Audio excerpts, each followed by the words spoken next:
ഇന്നത്തെ വീഡിയോയിൽ നമ്മൾ ഇപ്പോൾ റീസെൻ്റ്ലി വന്നിട്ടുള്ള ഇൻ്റലിജൻസ് ബ്യൂറോ ACIO പോസ്റ്റിലേക്കുള്ള ഡീറ്റെയിൽ നോട്ടിഫിക്കേഷനെ പറ്റിയിട്ട് ഒരു ഡിസ്കഷനും അതുപോലെ തന്നെ അതിൻ്റെ സ്ട്രാറ്റജി എങ്ങനെയാണ് ഈ ഒരു എക്സാമിന് പ്രിപ്പയർ ചെയ്യേണ്ടതെന്നുള്ളതും വളരെ ഡീറ്റെയിൽ ആയിട്ടാണ് നോക്കാൻ പോകുന്നത്. അപ്പോൾ നിങ്ങൾക്ക് എല്ലാവർക്കും അറിയുന്നത് പോലെ നാളെ മുതൽ, അതായത് 19/7/2025 മുതലാണ് നമുക്ക് എന്ത് സ്റ്റാർട്ട് ചെയ്യുന്നത്, ഈ ഒരു എക്സാമിൻ്റെ ആപ്ലിക്കേഷൻ സ്റ്റാർട്ട് ചെയ്യുന്നത്. സോ നാളെ മുതൽ നിങ്ങൾക്ക് എല്ലാവർക്കും ഇതിന് അപ്ലൈ ചെയ്യാൻ പറ്റും. ജനറൽ കാറ്റഗറിയിലുള്ള ആളുകൾക്ക് 27 ഇയേഴ്സ് ആണ് അപ്പർ ഏജ് ലിമിറ്റ് എന്ന് പറയുന്നത്. OBC ആണെങ്കിൽ 30ഉം SC/ST ആണെങ്കിൽ 32ഉം ആണ് ഏജ് ലിമിറ്റ് പറയുന്നത്. ആൻഡ് ഇതിൻ്റെ ക്വാളിഫിക്കേഷൻ ഒരു ഗ്രാജുവേഷൻ ആണ്. നിങ്ങൾക്ക് എനി ഗ്രാജുവേഷൻ ഉള്ള ഒരാൾക്ക് ഈ ഒരു എക്സാമിന് എന്ത് ചെയ്യാൻ പറ്റും, അപ്ലൈ ചെയ്യാൻ പറ്റും. ഓക്കെ, സോ ഈ വർഷത്തെ ഒരു പ്രത്യേകത എന്ന് പറയുന്നത് ഈ വർഷം കുറച്ചധികം വേക്കൻസീസ് ഉണ്ട് എന്നുള്ളതാണ്. ഈ വർഷം നമുക്ക് 3717 വേക്കൻസീസ് ആണുള്ളത്. അപ്പോൾ അതിൻ്റെ നോട്ടിഫിക്കേഷനിൽ അവർ തിരിച്ച് പറഞ്ഞിട്ടുണ്ട് ജനറലിന് എത്രയാണ്, OBCക്ക് എത്രയാണ്, SC/STക്ക് എത്രയാണെന്നൊക്കെ പറഞ്ഞിട്ടുണ്ട്. അപ്പോൾ 3717 വേക്കൻസീസ് എന്ന് പറയുമ്പോൾ ഇത് ഗവൺമെൻറ് എക്സാംസിന് തയ്യാറെടുക്കുന്ന ഒരു ഉദ്യോഗാർത്ഥിയെ സംബന്ധിച്ച് ഒരു ഗോൾഡൻ ഓപ്പർച്യൂണിറ്റിയാണ്. ഓക്കെ, അതായത് UPSC എക്സാം ഒന്നും പോലെ നമുക്ക് അത്ര ടഫ് ആയിട്ടുള്ളൊരു എക്സാം അല്ല. ഡെഡിക്കേറ്റഡ് ആയിട്ട് ഒരു 1 or 2 months പ്രിപ്പറേഷൻ ഉണ്ടെന്നുണ്ടെങ്കിൽ നമുക്ക് എന്ത് ചെയ്യാൻ പറ്റും, ഈ ഒരു എക്സാമിന് ക്വാളിഫൈ ചെയ്യാൻ പറ്റും എന്നുള്ളതാണ്. ഇനി ഞാൻ പറഞ്ഞു 19-ാം തീയതി മുതൽ, അതായത് നാളെ മുതലാണ് നമുക്ക് ആപ്ലിക്കേഷൻ സ്റ്റാർട്ട് ചെയ്യുന്നത്. അപ്പോൾ എക്സാമിൻ്റെ ഡേറ്റ് നമുക്ക് ഇതുവരെ IB എന്ത് ചെയ്തിട്ടില്ല, അനൗൺസ് ചെയ്തിട്ടില്ല. പക്ഷേ പ്രീവിയസ് ഇയേഴ്സിലെ ട്രെൻഡ്സ് ഒക്കെ വെച്ച് നോക്കുമ്പം നമുക്ക് അപ്രോക്സിമേറ്റ് എക്സാം നടക്കേണ്ട ഒരു ഡേറ്റ് എന്ന് പറഞ്ഞു കഴിഞ്ഞാൽ സെപ്റ്റംബർ 15-നും സെപ്റ്റംബർ 30-നും ഇടയിലായിട്ടായിരിക്കും. അപ്പോൾ ഈ ഒരു ഡേറ്റിൽ നിങ്ങൾക്ക് എന്ത് ചെയ്യാം, IBയുടെ എക്സാം എക്സ്പെക്ട് ചെയ്യാവുന്നതാണ്. സോ നിങ്ങൾ ഇപ്പം തന്നെ തയ്യാറെടുത്ത് തുടങ്ങുകയാണെന്നുണ്ടെങ്കിൽ നിങ്ങൾക്ക് എന്ത് ചെയ്യാൻ പറ്റും, ഡെഫിനറ്റ്ലി ഒരു എക്സാം ക്രാക്ക് ചെയ്യാൻ പറ്റും. ഇനി ഈ ഒരു എക്സാമിൻ്റെ സ്ട്രക്ചർ നോക്കുമ്പം നമുക്ക് 3 ലെവലിലാണ് ഈ ഒരു എക്സാം നടക്കുന്നത്. അതിൽ ടയർ 1 ആണ് ഒന്നാമത്തെ ലെവല്, ദെൻ ടയർ 2, അതിനുശേഷം ടയർ 3. അപ്പോൾ ഈ ടയർ 1 ആണ് ഞാൻ പറഞ്ഞ എന്ത്, ഈ സെപ്റ്റംബറിൽ നടക്കുന്നത് ടയർ 1 ഓഫ് ദ എക്സാം ആണ്. ഓക്കെ, അപ്പോൾ ഈ ടയർ 1ൻ്റെ പ്രത്യേകത എന്താണെന്ന് വെച്ചിട്ടുണ്ടെങ്കിൽ ഇതൊരു ഓൺലൈൻ എക്സാം ആണ്, കമ്പ്യൂട്ടർ ബേസ്ഡ് ടെസ്റ്റ് ആണ്.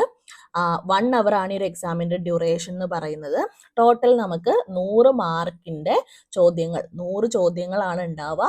ഓരോ ചോദ്യത്തിനും 1 മാർക്ക് വച്ചിട്ട് 100 ക്വസ്റ്റ്യൻസ് ആണ് നമുക്ക് ഉണ്ടാവുക. നെഗറ്റീവ് മാർക്കിംഗ് ഉണ്ട്. നെഗറ്റീവ് മാർക്കിംഗ് എന്ന് പറയുമ്പം 1/4 ആണ് ഇവിടെ നെഗറ്റീവ് മാർക്കിംഗ് വരുന്നത്. UPSCയിലൊക്കെ ഉള്ളതുപോലെ 1/3 അല്ല, 1/4 ആണ് ഇവിടെ നെഗറ്റീവ് മാർക്കിംഗ്.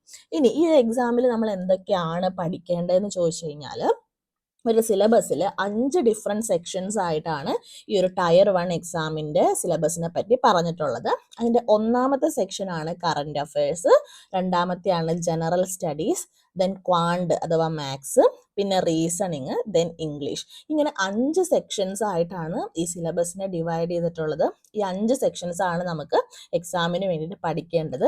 ഓരോ സെക്ഷനിൽ നിന്നും എത്ര ക്വസ്റ്റ്യൻസ് ആണ്, 20 മാർക്കിൻ്റെ ചോദ്യങ്ങൾ, അതായത് ഓരോ സെക്ഷനിൽ നിന്നും 20 ചോദ്യങ്ങളാണ് നമുക്ക് ചോദിക്കുന്നുണ്ടാവുക എക്സാമിന്. ഓക്കെ, ഇനി നമ്മൾ ടയർ 2വിൻ്റെ എക്സാമിനെ പറ്റി പറയുവാണെങ്കിൽ നമ്മൾ ഡീറ്റെയിൽ ആയിട്ട് ടയർ 1ന് ശേഷം ഡിസ്കസ് ചെയ്യും. വെരി ബ്രീഫ്ലി പറഞ്ഞു കഴിഞ്ഞാൽ ടയർ 2 നമുക്ക് ടയർ 1 പോലെ ഒബ്ജക്റ്റീവ് എക്സാം അല്ല, നമുക്കതൊരു ഡിസ്ക്രിപ്റ്റീവ് പേപ്പറാണ് വരിക. 50 മാർക്കാണ് ഇതിനുള്ളത്. അവിടെ നമുക്ക് എസ്സേ എഴുതാനും അതുപോലെ തന്നെ പ്രിസൈസ് ആൻഡ് കോംപ്രിഹെൻഷനും ഒക്കെയാണ് ചോദിക്കുന്നുണ്ടാവുക. 50 മാർക്കിൻ്റെ അത്രയധികം ഡിഫിക്കൽട്ട് അല്ലാത്ത ഒരു പേപ്പർ കൂടിയാണ് ടയർ 2 എക്സാമിൽ വരുന്നത്. അതിനുശേഷം ടയർ 3 എന്ന് പറയുന്നത് നമുക്ക് ഇൻ്റർവ്യൂ ആണ്. 100 മാർക്കിനാണ് ഇൻ്റർവ്യൂ വരിക. ദെൻ ഫൈനൽ റിസൾട്ടിലേക്ക് വരുമ്പോൾ എങ്ങനെയാണ് ഫൈനൽ റിസൾട്ട് കാൽക്കുലേറ്റ് ചെയ്യുന്നതെന്ന് പലർക്കും ഒരു ഡൗട്ട് ഉണ്ടാവും. അപ്പോൾ ഫൈനൽ റിസൾട്ട് കാൽക്കുലേറ്റ് ചെയ്യുന്നത് നമ്മുടെ ടയർ 1ൻ്റെ സ്കോറ് പ്ലസ് ടയർ 2വിൻ്റെ സ്കോറ് പ്ലസ് ഇൻ്റർവ്യൂ, ഈ 3 സ്കോർ ആഡ് ചെയ്തിട്ടാണ് എന്ത് വരുന്നത്, ഫൈനൽ റിസൾട്ട് വരുന്നത്. ഓക്കെ, ഇനി നമ്മൾക്ക് എത്രയൊക്കെയാണ് ഇതിൻ്റെ ആപ്ലിക്കൻസ് ഒക്കെ വരാമെന്ന് നോക്കിയാൽ ടയർ 1ൽ ഏകദേശം ടയർ 1 എക്സാമിന് അപ്ലൈ ചെയ്യുന്ന ആൾക്കാരെന്ന് പറയുന്നത് 3 to 4 lakhs ആൾക്കാർ എല്ലാ വർഷവും അപ്ലൈ ചെയ്യാറുണ്ട്. അപ്പോൾ ഈ 3 to 4 lakhs ആൾക്കാർ എക്സാം എഴുതും. അതിനുശേഷം ടയർ 2വിലേക്ക് സെലക്ട് ചെയ്യപ്പെടുന്നത് ടോട്ടൽ നമ്പർ ഓഫ് വേക്കൻസി എത്രയാണോ അതിൻ്റെ 10 times ആൾക്കാരെയാണ് ടയർ 2വിലേക്ക് സെലക്ട് ചെയ്യുക. അതായത് ഇത്തവണ നമ്മുടെ വേക്കൻസി എന്ന് പറയുന്നത് 3717 ആണ്. സോ 3717 × 10 times ആൾക്കാരെയാണ് ടയർ 2വിലേക്ക് വേണ്ടിയിട്ട് സെലക്ട് ചെയ്യുക. ടയർ 3 അഥവാ ഇന്റർവ്യൂവിലേക്ക് 5 into the number of vacancy ആൾക്കാരെയാണ് സെലക്ട് ചെയ്തത്. 5 ഇൻറ്റു 3717 ആൾക്കാരെയാണ് സെലക്ട് ചെയ്യുക. ദെൻ അതെല്ലാം കഴിഞ്ഞിട്ട് ഫൈനലി നമ്മൾ ഇത്ര ആൾക്കാരെ എന്ത് ചെയ്യും, IBയിലെ പോസ്റ്റിലേക്ക് റെക്കമെൻഡ് ചെയ്യും എന്നുള്ളതാണ്. ഇനി ഈ ഒരു എക്സാമിന് എങ്ങനെ പ്രിപ്പയർ ചെയ്യാം എന്നുള്ളത് നമ്മൾ ഓരോ സബ്ജക്റ്റിനും, അതായത് ജനറൽ സ്റ്റഡീസ് അല്ലെങ്കിൽ കറണ്ട് അഫയേഴ്സ്, ഇതിനൊക്കെ ഓരോന്നിനും നമ്മൾ സെപ്പറേറ്റ് വീഡിയോ സ്ട്രാറ്റജി എങ്ങനെയാണെന്ന് ഡീറ്റെയിൽ ആയിട്ട് പറയുന്നുണ്ടാവും.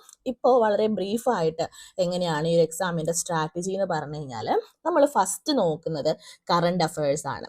ഈ കറണ്ട് അഫയേഴ്സിനെ പറ്റി പറഞ്ഞാൽ ഇത് one of the most scoring സെക്ഷനാണ്. നമ്മുടെ 5 സെക്ഷനിൽ വന്നിട്ട് ഏറ്റവും സ്കോറിംഗ് ആയിട്ടുള്ളൊരു സെക്ഷനാണ് കറണ്ട് അഫയേഴ്സ് എന്ന് പറയുന്നത്. അപ്പോൾ ലാസ്റ്റ് 1 ഇയറിലെ കറണ്ട് അഫയേഴ്സ് ആണ് നമ്മൾ എന്ത് ചെയ്യേണ്ടത്, ഈ ഒരു എക്സാമിന് വേണ്ടിയിട്ട് പഠിക്കേണ്ടത്.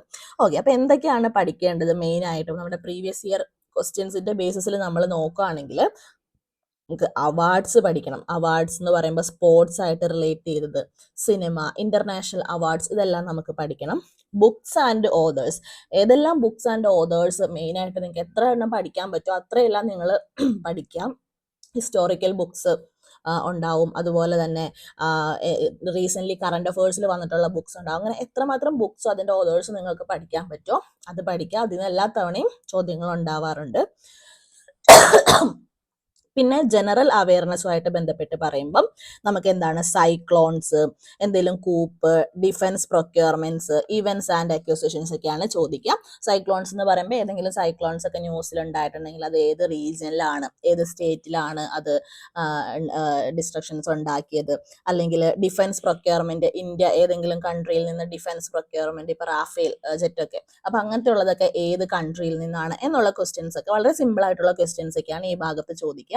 അടുത്തത് ഗവൺമെന്റ് സ്കീംസ് ആണ്. ഗവൺമെന്റ് സ്കീംസിൽ നമ്മൾ സ്പെഷ്യൽ ഫോക്കസ് കൊടുക്കേണ്ടത് വെൽഫെയർ സ്കീംസ് ആണ്. ആൻഡ് ഈ ഗവൺമെന്റ് സ്കീംസ് IB വളരെ ഡീറ്റെയിൽ ആയിട്ടുള്ള ക്വസ്റ്റ്യൻസ് ചോദിക്കാറുണ്ട്. അതുകൊണ്ട് ഈ സെക്ഷൻ നമ്മൾ കുറച്ചധികം ഇമ്പോർട്ടൻസ് കൊടുക്കണം. ഗവൺമെന്റ് സ്കീംസ് സെൻട്രൽ ഗവൺമെന്റിന്റെ മാത്രമല്ല സ്റ്റേറ്റ് ഗവൺമെന്റിന്റെയും കൂടി ചോദിക്കാറുണ്ട്. അപ്പോൾ സ്റ്റേറ്റ് ഗവൺമെന്റിന്റെ സ്കീംസും കൂടി നമ്മൾ എന്ത് ചെയ്യണം, പഠിക്കണം. ഓക്കെ, ഇനി അടുത്തൊരു സെക്ഷനാണ് കറണ്ട് അഫയേഴ്സിൽ തന്നെ പേഴ്സണാലിറ്റീസ് ഇൻ ന്യൂസ്. അതായത് ഇപ്പം ഏതെങ്കിലും ഒരു സ്റ്റേറ്റിൽ ഗവർണറിനെ അപ്പോയിന്റ് ചെയ്തു, അല്ലെങ്കിൽ ചീഫ് സെക്രട്ടറി, അങ്ങനെയുള്ള personalities, even civil servants, award winners ആയിട്ടുള്ള ആളുകൾ, അങ്ങനെ ന്യൂസിൽ വരുന്ന പേഴ്സണാലിറ്റീസിനെ പറ്റിയിട്ടുള്ള ചോദ്യങ്ങൾ എന്ത് ചെയ്യാറുണ്ട്, IB ചോദിക്കാറുണ്ട്. അടുത്തതായിട്ട് സയൻസുമായിട്ട് ബന്ധപ്പെട്ടിട്ടുള്ള കറണ്ട് അഫയേഴ്സ് ആണ്. അപ്പോൾ അതുമായിട്ട് ബന്ധപ്പെട്ട് വളരെ സിമ്പിൾ ആയിട്ടുള്ള ഫാക്ട്സ് ഒക്കെ ബന്ധപ്പെട്ടിട്ടുള്ള ചോദ്യങ്ങളാണ്. അതായത് ഇപ്പം ഏതെങ്കിലും ഒരു സാറ്റലൈറ്റ് വിക്ഷേപിച്ചു, അപ്പോൾ അങ്ങനെ അതുമായിട്ട് ബന്ധപ്പെട്ടിട്ടുള്ള ചെറിയ ഫാക്ട്സുകളൊക്കെയാണ് ചോദിക്കുക. ഡീറ്റെയിൽ ആയിട്ടുള്ള അനാലിസിസും കാര്യങ്ങളൊന്നും ഇവിടെ ചോദിക്കാറില്ല. അതുപോലെ തന്നെ കൺട്രീസുമായിട്ട് ബന്ധപ്പെട്ടിട്ടുള്ള ചെറിയ ചെറിയ ഫാക്ട്സുകൾ, നമ്പേഴ്സ്, അതൊക്കെയാണ് ചോദിക്കുന്നത്. പിന്നെ നമ്മൾ ജനറൽ സ്റ്റഡീസിലേക്ക്, നമ്മുടെ സെക്കൻഡ് സെക്ഷൻ ആണ് കറണ്ട് അഫയേഴ്സ് കഴിഞ്ഞിട്ട് ജനറൽ സ്റ്റഡീസ്. ഇവിടെ വരുമ്പോഴേക്കും നമ്മളോട് ഹിസ്റ്ററി, പൊളിറ്റി, എക്കണോമി ആയിട്ട് ബന്ധപ്പെട്ടിട്ടുള്ള ചോദ്യങ്ങൾ ചോദിക്കാറുണ്ട്. ഹിസ്റ്ററിയിൽ വരുമ്പം പ്ലേസസ്, നമുക്ക് ഏതെങ്കിലും ഒരു പെർട്ടിക്കുലർ ഹിസ്റ്റോറിക്കൽ ഇവന്റ്, ഇപ്പൊ ക്വിറ്റ് ഇന്ത്യ മൂവ്മെന്റ്, അതുമായിട്ട് ബന്ധപ്പെട്ടിട്ടുള്ള സ്ഥലങ്ങൾ, അല്ലെങ്കിൽ ഇപ്പൊ ഗാന്ധിയൻ മൂവ്മെന്റ്സുമായിട്ട് ബന്ധപ്പെട്ടിട്ടുള്ള ഇപ്പൊ ചമ്പാരൻ അല്ലെങ്കിൽ ഖേദ, അങ്ങനത്തെ ഉള്ള സ്ഥലങ്ങളെ പറ്റിയിട്ടുള്ള ചോദ്യങ്ങൾ വരാറുണ്ട്. ടൈം ലൈൻ ചോദിക്കാറുണ്ട് ഓരോ ഇവന്റ്സിന്റെ ക്രോണോളജി അനുസരിച്ചിട്ട്. ദെൻ പേഴ്സൺസ് അസോസിയേറ്റഡ്, അതായത് ഓരോ മൂവ്മെന്റ്സ് അല്ലെങ്കിൽ സോഷ്യോ റിലീജിയസ് മൂവ്മെന്റ്സ്, ഇതിനൊക്കെ ആയിട്ട് ബന്ധപ്പെട്ടിട്ടുള്ള വ്യക്തികളുടെ കാര്യം ചോദിക്കാറുണ്ട്. പിന്നെ നമുക്ക് കൂടുതൽ സ്പെസിഫിക് ആയിട്ട് പറയുവാണെങ്കിൽ 1939 മുതൽ 1947 വരെയുള്ള പീരീഡുമായിട്ട് ബന്ധപ്പെട്ടിട്ടുള്ള ചോദ്യങ്ങളാണ് കൂടുതലായിട്ടും ചോദിച്ച് കണ്ടിട്ടുള്ളത്. സോ ഈ ഒരു പീരീഡിന് നമ്മൾ എന്ത് ചെയ്യണം, മോർ ഇമ്പോർട്ടൻസ് കൊടുക്കണം എന്നുള്ളത് ഇവിടെ ശ്രദ്ധിക്കാം. ഓക്കെ, പിന്നെ ഹിസ്റ്ററി ഇൻ ന്യൂസ്, അതായത് കറണ്ട് അഫയേഴ്സിൽ ഹിസ്റ്ററിയുമായിട്ട് ബന്ധപ്പെട്ടിട്ടുള്ള എന്തെങ്കിലും കാര്യങ്ങൾ നടന്നിട്ടുണ്ടെങ്കിൽ അതും എന്ത് ചെയ്യാറുണ്ട്, ചോദിക്കാറുണ്ട്. എക്കണോമിയിലേക്ക് വരുമ്പോൾ പ്രധാനമായിട്ടും ബജറ്റുമായിട്ട് ബന്ധപ്പെട്ടിട്ടുള്ള ചോദ്യങ്ങളാണ് വരാറ്. അതായത് നമ്മുടെ ഫിസ്ക്കൽ ഡെഫിസിറ്റ് എത്രയാണ്, അപ്പൊ അങ്ങനെയുള്ള ഫാക്ട്സുകളാണ് ഇവിടെ പഠിക്കേണ്ടത്. അത് എന്തുകൊണ്ട് ഗവൺമെന്റ് ആ മെഷർ എടുത്തു, അങ്ങനെയുള്ള കാര്യങ്ങളൊന്നുമല്ല, ജസ്റ്റ് ഫാക്ട്സ്, ഫിസ്ക്കൽ ഡെഫിസിറ്റ് അല്ലെങ്കിൽ റവന്യൂ ഡെഫിസിറ്റ്, ഇങ്ങനത്തെയുള്ള കാര്യങ്ങളൊക്കെയാണ് നമുക്ക് എക്കണോമിയിൽ പഠിക്കേണ്ടത്. വിച്ച് ഇസ് അഗെയിൻ ഒരു സിമ്പിൾ സെക്ഷൻ ആണ്. പൊളിറ്റിയിലേക്ക് വരുമ്പോൾ വളരെ ബേസിക് ആയിട്ടുള്ള പൊളിറ്റിയുടെ ആസ്പെക്ട്സ് ആണ് പഠിക്കേണ്ടത്. അതിന് നിങ്ങൾക്ക് NCERT യൂസ് ചെയ്തിട്ട് എന്ത് ചെയ്യാൻ പറ്റും, ഈ പൊളിറ്റി പഠിക്കാൻ പറ്റും. ഓക്കെ, നെക്സ്റ്റ് നമ്മൾ ക്വാണ്ട് എന്ന് പറയുന്ന സെക്ഷനിലേക്ക് വരുമ്പം ക്വാണ്ടിൽ നിങ്ങൾക്ക് അറിയാം മാത്സിൽ ഒരുപാട് ടോപ്പിക്സ് വരുന്നുണ്ട്. പക്ഷെ അത് അത്രയൊന്നും പഠിക്കണ്ട. ഞാനിവിടെ ലിസ്റ്റ് ചെയ്തിട്ടുള്ള ഇത്രയും ടോപ്പിക്സ് മാത്രം പഠിച്ചാൽ മതി. എന്തൊക്കെയാണ്? Number system, percentage, ratio, speed and distance, work and time, average, profit and loss, interest, then data interpretation. Data ഇന്റർപ്രിട്ടേഷനിൽ നിന്ന് 2 ക്വസ്റ്റ്യൻസ് ചോദിക്കാറുണ്ട്. അപ്പോൾ ഇത്രയും പഠിച്ചാൽ മതി. എല്ലാ മാത്സിന്റെ ടോപ്പിക്ക് ഇപ്പോൾ ട്രിഗ്നോമെട്രി അതൊന്നും നമുക്ക് പഠിക്കണ്ട. കാരണം അതെല്ലാം നമ്മൾ പഠിക്കാൻ പോയാൽ 2 മാസത്തിനുള്ളിലൊന്നും നമ്മൾ പഠിച്ചു തീരില്ല. അപ്പോൾ ഇത്രയും ടോപ്പിക്സിൽ നിന്നാണ് യൂഷ്വലി ചോദ്യങ്ങൾ ചോദിക്കാറുള്ളത്. അപ്പോൾ നിങ്ങൾക്ക് ഈ ഇത്രയും ടോപ്പിക്സ് പഠിച്ചാൽ മതി. ഈ മെൻസുറേഷൻ അതുപോലെ തന്നെ ട്രിഗ്നോമെട്രി ഇതൊക്കെ എന്ത് ചെയ്യുക, അവോയ്ഡ് ചെയ്യുക. ഇതൊന്നും നമുക്ക് ആവശ്യം ഇല്ല. ഓക്കെ, ഇനി നമുക്ക് റീസണിങ്ങിലേക്ക് വരുമ്പം റീസണിങ് നമുക്ക് 20 ഔട്ട് ഓഫ് 20 വാങ്ങിക്കാൻ പറ്റുന്ന ഒരു സെക്ഷനാണ്. അത്ര ഡിഫിക്കൽട്ട് അല്ല ഇവിടെ വരുന്ന ക്വസ്റ്റ്യൻസ്. അവിടെ എന്താണ്, സീരീസുമായിട്ട് ബന്ധപ്പെട്ട് സിലോജിസം അല്ലെങ്കിൽ visual memory, coding and decoding. അതായത് ഇപ്പോൾ എന്താണ് ABC is coded as 421, then DC is coded as what എന്ന് നമ്മളോട് ചോദിക്കാറുണ്ട്. അപ്പം ഇങ്ങനത്തെയുള്ള ചോദ്യങ്ങൾ. ദെൻ ലൈൻ പൊസിഷൻസ്, അതായത് ഇപ്പോൾ എന്താണ്, സുരമ്യ 40 പേരുള്ള ലൈനിൽ ഫ്രണ്ടിൽ നിന്ന് 4ാമതാണ്, അങ്ങനെയൊക്കെ പറഞ്ഞിട്ടുള്ള ചോദ്യങ്ങളുണ്ടല്ലോ. അത്തരത്തിലുള്ള ലൈൻ പൊസിഷൻസ്, സീറ്റിംഗ് അറേഞ്ച്മെന്റ്സ് ഒക്കെ ചോദിക്കും. പിന്നെ വെൻ ഡയഗ്രാം യൂസ് ചെയ്തിട്ടുള്ളത്, റിലേഷൻസ്, അതായത് എയുടെ അമ്മാവനാണ് ബിയുടെ ആരാണ് സി, അങ്ങനെയുള്ള ചോദ്യങ്ങളൊക്കെ ഉണ്ടല്ലോ. അങ്ങനത്തെ റിലേഷൻസ് ആയിട്ട് ബന്ധപ്പെട്ടുള്ള ചോദ്യങ്ങൾ. Then statements and conclusion. ഇത്രയാണ് നമുക്ക് റീസണിങ്ങിൽ നിന്ന് ചോദിക്കുന്നത്. ഇനി ഒരു സെക്ഷൻ ബാക്കിയുള്ളത് ഇംഗ്ലീഷ് ആണ്, വിച്ച് ഈസ് അഗെയിൻ ഒരു സിംപ്ലിഫൈഡ് ആയിട്ട് നമുക്ക് ഉള്ളൊരു സെക്ഷനാണ്. ഈസി ആയിട്ട് പഠിക്കാൻ പറ്റുന്ന ഒരു സെക്ഷനാണ്. ഇവിടെ നമുക്ക് ഇഡിയംസ് അല്ലെങ്കിൽ synonyms, error correction, spelling correction, ഇങ്ങനെയുള്ള ചോദ്യങ്ങളൊക്കെ ചോദിക്കാം. ഇതും നമുക്ക് അത്യാവശ്യം ഒരു പ്രിപ്പറേഷൻ ഉണ്ടെങ്കിൽ ഇംഗ്ലീഷിൻ്റെ സെക്ഷനും നമുക്ക് നല്ലൊരു സ്കോർ ചെയ്യാൻ പറ്റുന്ന ഒരു സെക്ഷനാണ്. ഇനി ഇതുമായിട്ട് ബന്ധപ്പെട്ട് നമ്മൾ ഒരു കോഴ്സ് ലോഞ്ച് ചെയ്തിട്ടുണ്ട്. IBACIയോടെ 2025 വേണ്ടിയിട്ടുള്ള ഒരു 1 മന്ത് ക്രാഷ് കോഴ്സാണ്. അപ്പോൾ ഈ 1 മന്ത് ക്രാഷ് കോഴ്സിൻ്റെ പ്രത്യേകത എന്താണെന്ന് വെച്ചിട്ടുണ്ടെങ്കിൽ, ഈ കോഴ്സിൽ നമ്മൾ എന്തെല്ലാം പഠിപ്പിക്കുന്നുണ്ടോ അത് മാത്രം പഠിച്ചിട്ടുണ്ടെങ്കിൽ നിങ്ങൾക്ക് എന്ത് ചെയ്യാൻ പറ്റും, എക്സാം ക്ലിയർ ചെയ്യാൻ പറ്റും. അങ്ങനെ വളരെ ലൂസിഡ് ആയിട്ട് വളരെ സിംപ്ലിഫൈഡ് ആയിട്ട് ഡെയിലി നമുക്ക് ക്ലാസ് ഉണ്ട്. 30 ഡേയ്സിൽ ഡെയിലി നമുക്ക് ക്ലാസ് ഉണ്ട്. ടെസ്റ്റുകൾ നമുക്ക് വരുന്നുണ്ട്, മോക്ക് ടെസ്റ്റുകൾ വരുന്നുണ്ട്. അതുപോലെ തന്നെ മെൻറ്റർഷിപ്പ്, നിങ്ങൾക്ക് പേഴ്സണൽ ആയിട്ടുള്ള മെൻറ്റർഷിപ്പും നിങ്ങൾക്ക് പേഴ്സണൽ അസിസ്റ്റൻസും കാര്യങ്ങളൊക്കെ വരുന്നുണ്ട് ഈ ഒരു കോഴ്സിൽ. അപ്പോൾ ഇതിൽ ഞാൻ ആദ്യം പറഞ്ഞ കറണ്ട് അഫേഴ്സ്, നിങ്ങൾക്ക് അതിന് വേണ്ടിയിട്ടുള്ള സോഴ്സുകളും ഒന്ന് അന്വേഷിച്ച് പ്രത്യേകം പോവണ്ട. ഇതെല്ലാം നിങ്ങൾക്ക് സ്വന്തമായിട്ട് എന്ത് ചെയ്യാൻ പറ്റും, കണ്ടുപിടിച്ച് സ്വന്തമായിട്ട് നമ്മൾ തന്നെ പ്രൊവൈഡ് ചെയ്യുന്നുണ്ടാവും. അപ്പോൾ എല്ലാ കണ്ടന്റും നിങ്ങൾക്ക് കിട്ടുന്നതാണ്. നിങ്ങളത് പഠിച്ചാൽ മാത്രം മതി.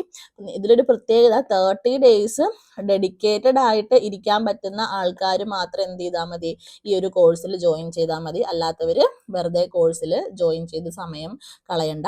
ഈ ഒരു കോഴ്സിൻ്റെ ഫീസ് വരുന്നത് നമുക്ക് 2999 ആണ് ഈ ഒരു കോഴ്സിൻ്റെ ഫീസ് വരുന്നത്. അപ്പോൾ ഈ ഒരു കോഴ്സിൽ നിങ്ങൾക്ക് ജോയിൻ ചെയ്യുവാണെന്നുണ്ടെങ്കിൽ ജസ്റ്റ് 1 മന്ത് കൊണ്ട് തന്നെ നിങ്ങൾക്ക് എന്ത് ചെയ്യാൻ പറ്റും, ഈ ഒരു പ്രിപ്പറേഷൻ നല്ല അടിപൊളിയായിട്ട് ചെയ്യാൻ പറ്റും. എക്സാം ക്വാളിഫൈ ചെയ്യാനായിട്ട് പറ്റുന്നുള്ളതാണ്. അപ്പം നിങ്ങൾക്ക് മോർ ഡീറ്റെയിൽസ് ആവശ്യം ഉണ്ട് എന്നുണ്ടെങ്കിൽ യു ക്യാൻ കോണ്ടാക്ട് മീ. ഈ ഒരു നമ്പറിൽ നിങ്ങൾക്ക് എന്ത് ചെയ്യാം, എന്നെ കോണ്ടാക്ട് ചെയ്തിട്ട് കോഴ്സിൻ്റെ ഡീറ്റെയിൽസ് ഒക്കെ ഞാൻ പറഞ്ഞു തരുന്നതാണ്. അപ്പോൾ ഇത്രയാണ് നമ്മുടെ സ്ട്രാറ്റജി സെഷൻ ഒരു ബ്രീഫ് ആയിട്ടുള്ളത്. ഇനി നമ്മൾ ഓരോ സബ്ജക്റ്റിനും, ജനറൽ സ്റ്റഡീസിന്, കറണ്ട് അഫേഴ്സിന് ഒക്കെ എങ്ങനെയാണ് സ്പെസിഫിക്കലി നമ്മൾ ഡീൽ ചെയ്യേണ്ടത് എന്നുള്ള സെഷൻസ് നമ്മൾ വയ്ക്കുന്നതാണ്. അപ്പോൾ നിങ്ങൾക്ക് ആ വീഡിയോസും കണ്ടാൽ സെൽഫ് സ്റ്റഡി ചെയ്യുന്ന ആൾക്കാർക്കൊക്കെ അത് ഭയങ്കര ഹെൽപ്ഫുൾ ആയിരിക്കും. അപ്പോൾ അത്രയേ ഉള്ളൂ. നമുക്ക് അടുത്ത വീഡിയോയിൽ കാണാം. Thank you.